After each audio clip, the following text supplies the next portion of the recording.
দেশের স্থানের নাম কই? যার নামে কি লক্ষ্মীপুর জেলখানা আছে? হ্যাঁ, ওই একটা প্রশ্নের জবাব দিলাম।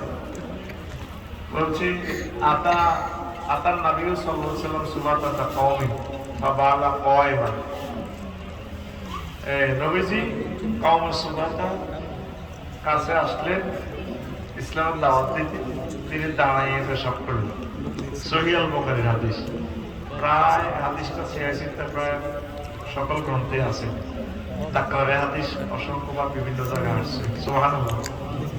একটা চ্যানেলে এই প্রশ্নটা আলাদাভাবে আমার প্রচার করছি আর দেখলাম যে 1000 গালিগালাজ কমেন্টস।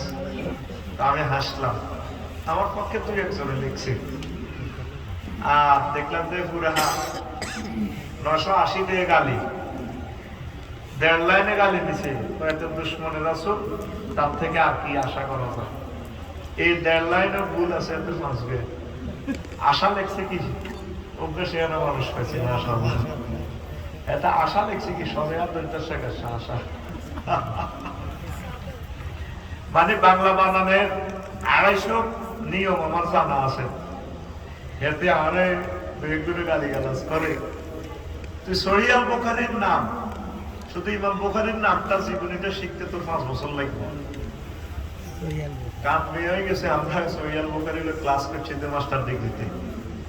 তুই যেমনি বুঝবি তোর পুঞ্জি করতে না, তোর সরল রেখায় অনুবাদ করলে তো তুই বুঝবি না। এই জন্য পরে আমরা ক্লাসে যেটা আছে টিচার হিসেবে এই ইনস্ট্রুমেন্ট দিয়ে আমরা তো করে বুঝাই। তো অর্থ করছে কি, নবীজি যাত্রাবাড়ি মহিলার টাঙ্কি দিয়ে নে আয় দাঁড়াই মেশাব করছে। আগে যাত্রাবাড়ি দিয়ে নে দেখলে মহিলা আসছিল না, এই গন্ধে আলাদা হাতে দিতে আমরা ডাকা। যাত্রাবাড়ি আগে মানে হইলা মহিলার বাড়ি। তো কাউমের সুবাদটা মানে পৌরসভার কাছে তাকে কাউমের বসবাস।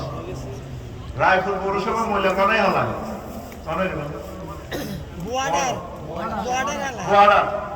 আচ্ছা বর্ডার তুই এত মহিলা হালা এলো কিন্তু বই মূর্তি হ্যাঁ হ্যাঁ বই মূর্তি ওই মহিলা রিফ্লেকশন করে তোর চোখে মুখে হইব।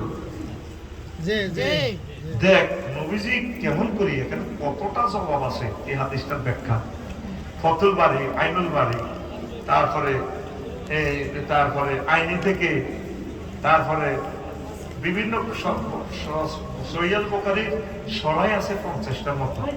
কয়েক কোটি টাকার কিতাবগুলোর দাম এখন তো নেটে ডাউনলোড করা আছে। ফতুল বাড়িটাই হচ্ছে প্রায় 30 খন্ড, আইনিও প্রায় কাছাকাছি।